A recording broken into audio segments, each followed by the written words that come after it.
Ég heiti Viðar og kenni eðlisfræði við Flensborg. Ég ætla að sýna svolítið geislavirkni og helmingunartíma. Í raun er að ræða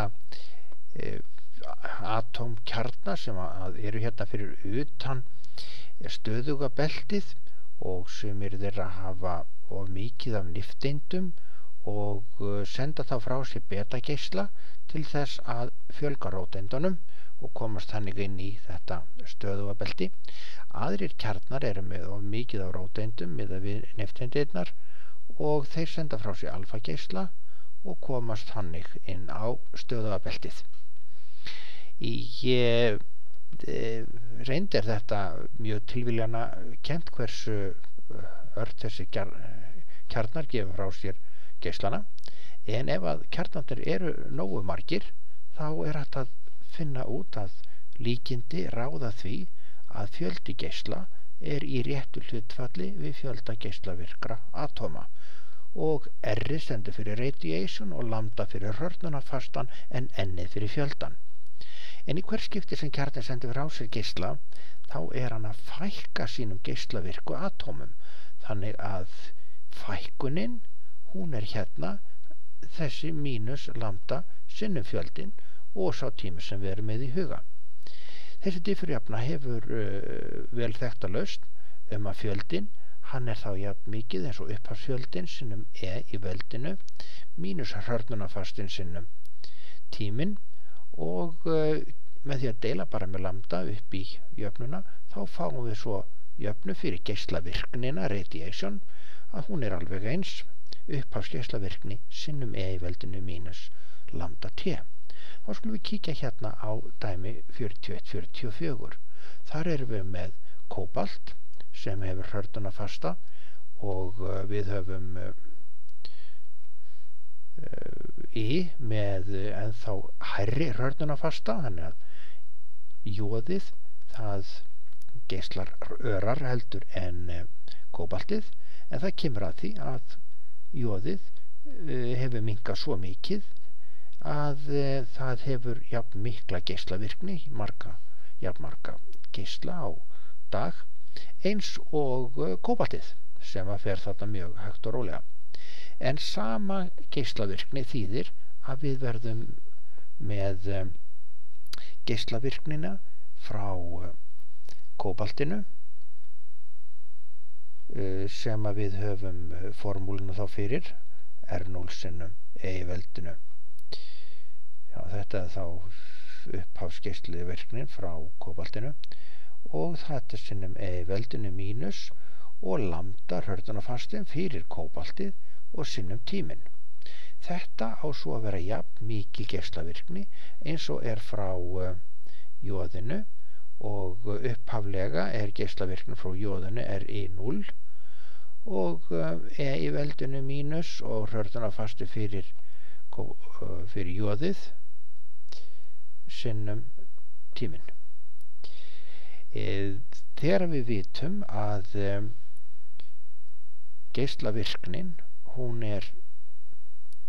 lambda sinnum N, þá getum við líka sagt að geislavirknin C kóbaltið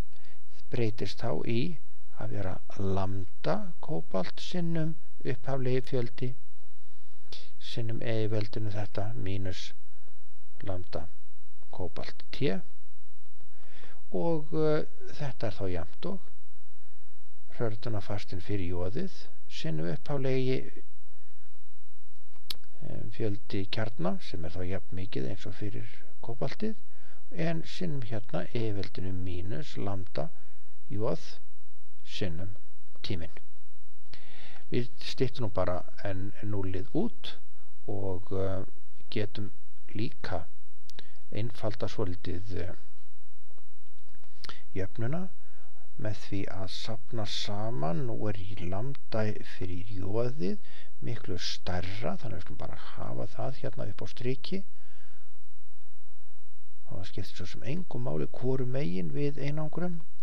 en ef við deilum með lambda kóbalti báðu megin og gerum eins hérna að í veldinu mínus lambda kóbalt hérna vinstra megin, en deilum þá með í veldinu mínus lambda jóð og sinnum tíminn, og við skulum færa okkur hérna upp. Það þýðir að þegar að við saminum þessi veldi, þá sá veldisvísir sem fyrir neðanstrik, hann í mínus en verður í plús hérna þegar við erum komin upp, svo þetta lambda fyrir jóðið, og ég tek þetta bara saman hérna, og lambda fyrir kóbalt ennþá í mínus, og þetta hvoru tvekja margkvalda með þessum sameiginlega tíma, þetta sami tími, og lambda jóð hérna deilt með lambda kóbalt. Nú gerum við hérna, tökum náttúrulega logra báðum megin til þess að koma þessum sviga hérna veldisvísinum niður á strikið, og það þýðir að vinstri hliðin núna bara með rördunarfastana svona tíman, en hægra megin erum við með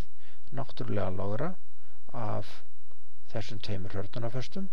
lambda I deilt með lambda kóbalt, lambda C. Einangrum tíð og fáum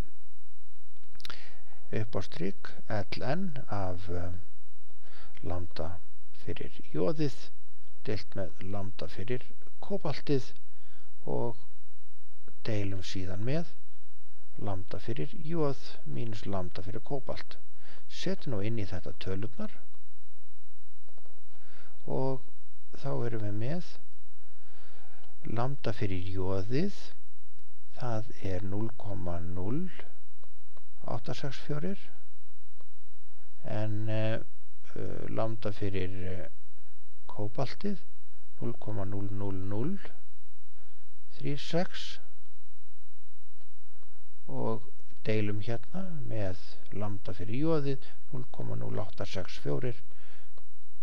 mínus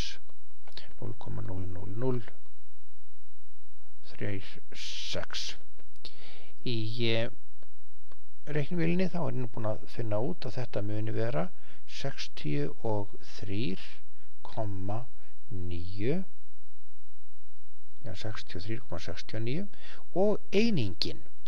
hún nú góð vegna þess að við höfum hér að rördunarfastin í einingunni 1 dagur, og það þýðir að undir striki 1 dagur, upp á strikir einingalaust, svo að brotabrotið segir okkur að þetta muni vera dagar. Þá getum við snúið okkur að seinna dæminu. Þar höfum við að geislavirkt efni hefur geislavirkni sem minnkar 2,5%, þannig að 97,5% eru eftir. Og við getum byrjað á því að setja upp í jöfnuna að geislavirknin jafn mikil eins og upphaflega geislavirknin sinnum í veldinu mínus lambda t. Og ef við setjum inn í þetta, þá fáum við að 97,5% sem eftir jafn mikið og 100% sem voru upphaflega sinnum í veldinu mínus, nú vitum við ekki lambda, en við vitum að tíminn 31 klukkustund, og það skiptir svo sem ekki máli í hvaða einingu við vinnum þetta. Lambda lagar sig að þessari einingu tímans, og 97% það 0,975, og þá þegar við erum búin að taka ln báðum megin og veldisvísirinn kemur hérna niður, þá getum við reiknað út að lambda þá sama sem náttúrulegi logrin af 0,975 deilt með mínus 31 og þetta er ég búin að reikna út að sé 8,16 sinnum 10 í veldinu mínus 4. Það verður sér 8,167 sinnum 10 mínus 4. Og einingin á þessu myndi þá vera 1 á móti klukkustund. Svona. En við höfum nefnilega líka möguleika á að nota þennan hrörðunarfasta til þess að reikna helmingunartíman og þá getum við sagt ef að helmingurinn er eftir helmingunartíman 50% er eftir og helmingunartíminn hann er þá eitthvað sem við kallum t-hálfan. Þetta var 8,167 sinnum 10 í mínus 4 og við margföldum þetta með þeim tíma sem við kallum helmingunartíman t-hálfur. Nú við gerum alveg eins og við gerðum áðan að við tökum náttúrulega logran af 0,5 og eftir stendur þá hinum megin lambda mínus 8,167 sinnum 10 í mínus 7 10 mínus 4 þetta er 4 veldi og t-hálfur sem við einangurinn síðan alveg eins og áðan við setjum þá upp hérna að ln af 0,5 deilt með mínus 8,167 sinnum 10 í mínus 4. Þetta er t-hálfur og þetta er ég búin að skrifa hér í reiknivélina og fæ 848,7. Já, einingin á þessu eru svo klukkustundir vegna þess að við vorum með lambda í 1 móti klukkustundum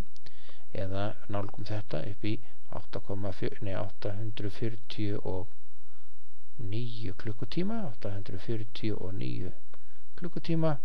og enska skammstöðum fyrir klukkutíma H fyrir hour og nú kanntu nógu mikið til þess að spreita þig á þessum 4 dæmum hér og 2 af þeim koma lítið breytt í næsta örprófi samkvæmt áætlun. Gangi þér vel.